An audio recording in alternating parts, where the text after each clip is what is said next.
Halo semuanya, selamat datang di penjelasan kita kali ini. Coba deh kalian bayangin, gimana jadinya kalau teknologi digital itu bisa merombak total cara kita menjaga keselamatan di tempat kerja yang super bahaya.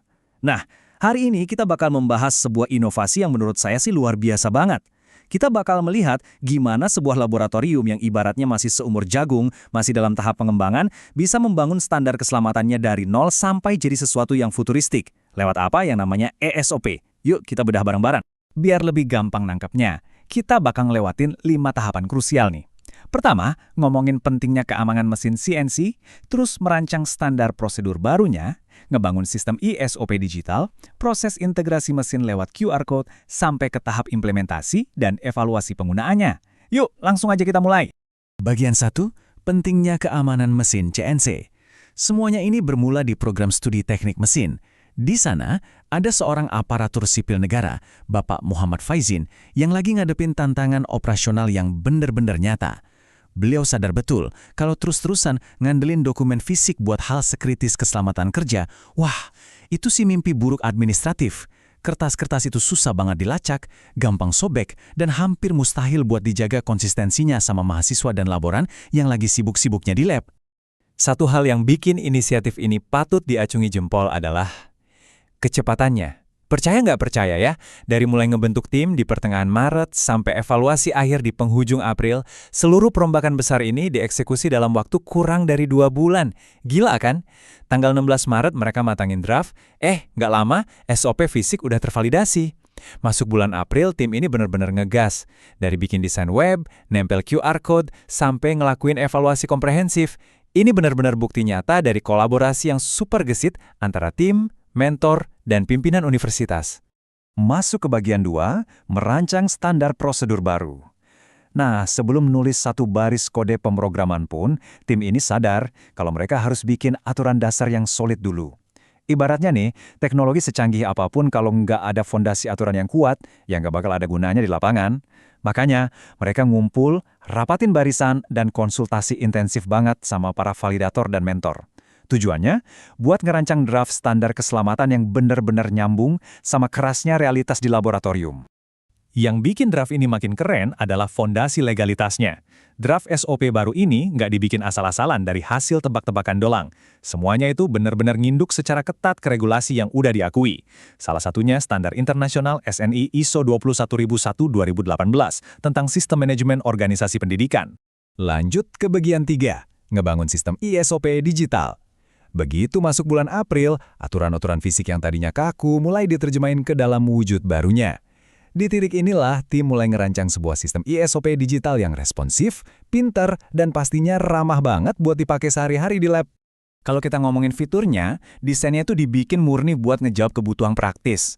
Ada bagian pendahuluan, detail spesifikasi buat tiap mesin berat, fitur pra-praktikum checklist yang sifatnya wajib banget diisi, dan satu alat inovatif yang namanya Cycle Time Calculator atau kalkulator waktu siklus.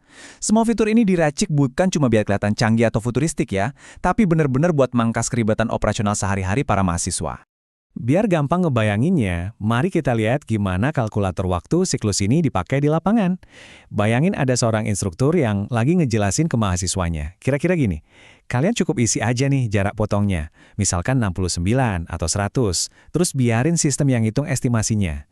Dan sekitar 133 detik kemudian, proses pemotongan udah kelar. Sesimpel itu. Dengan fitur ini, mahasiswa nggak perlu lagi pakai ilmu kira-kira. Presisi kerjanya naik drastis dan proses prakteknya jadi jauh lebih terukur dan pastinya aman. Perubahannya itu benar-benar kerasa banget. Sistem kertas manual yang lambat, gampang kotor, dan susah banget dilacak riwayatnya, itu semua sekarang digantiin total sama pantauan cloud yang real time. Gantiin kertas lecek dengan sistem otomatis berbasis cloud ini benar-benar ngangkat standar keselamatan lab ke level yang jauh lebih tinggi. Nggak bakal ada lagi tuh cerita dokumen penting terselip, soalnya semua aktivitas udah terekam permanen secara digital. Bagian 4. Integrasi mesin lewat QR Code. Nah, tibalah kita di momen paling krusial, di mana dunia digital akhirnya nyatu sama kerasnya dunia fisik di laboratorium. Kuncinya ternyata ada di sesuatu yang kelihatannya sepele tapi revolusioner banget, yaitu integrasi QR Code. Jadi, tim ngelaminating sebuah QR Code dan langsung ditempel di bodi mesin CNC yang gede itu. Alurnya sekarang jadi tertata banget. Mahasiswa tinggal scan kode itu pakai HP, baca SOP digital yang langsung muncul di layar, dan wajib ngisi checklist digital. Tapi ingat, ada satu aturan emas di sini. Nggak ada satupun mesin yang boleh dinyalain sebelum checklist digital itu dikirim dan masuk ke sistem. Ini tuh protokol keamanan harga mati yang mastiin semuanya jalan sesuai standar operasi. Bagian 5, implementasi dan evaluasi pengguna. Ya, sebagus apapun sistemnya, pastinya butuh pengujian dong di lapangan. Di akhir April, aturan baru sama platform digital ini langsung disosialisasikan dengan penuh semangat ke seluruh elemen lab. Tujuannya cuma satu, mastiin sistem ini beneran hidup dan kepakai, bukan cuma jadi pajangan atau sekedar formalitas doang. Dan hasilnya? Luar biasa banget, data evaluasi nunjukin efektivitas yang masif. Gara-gara ada pelacakan yang akuntabel dan checklist yang diwajibin sama sistem, jumlah pengguna aktif yang nyelesain prosedur pra-praktikum itu melonjak tajam. Yang lebih keren lagi, data nunjukin adanya penurunan yang super signifikan pada risiko insiden di dalam lab. Teknologi ini sukses nekan angka human error atau kelalaian manusia sampai ke titik terendah. Pasti setuju dong kalau produk yang bagus itu lahir dari evaluasi yang terus-terusan. Lewat kuesioner di WhatsApp, tim ini proaktif banget nangkep suara dari para penggunanya. Mereka berhasil ngumpulin feedback dari sekitar 70% perwakilan mahasiswa, 20% dosen, dan 10% dari pihak laboran. Ini jadi bukti nyata kalau inovasi ini benar-benar ngerangkul semua pihak. Semua kritik dan masukan dari lapangan diubah jadi bahan bakar utama buat terus nyempurnain sistem ESOP ini ke depannya.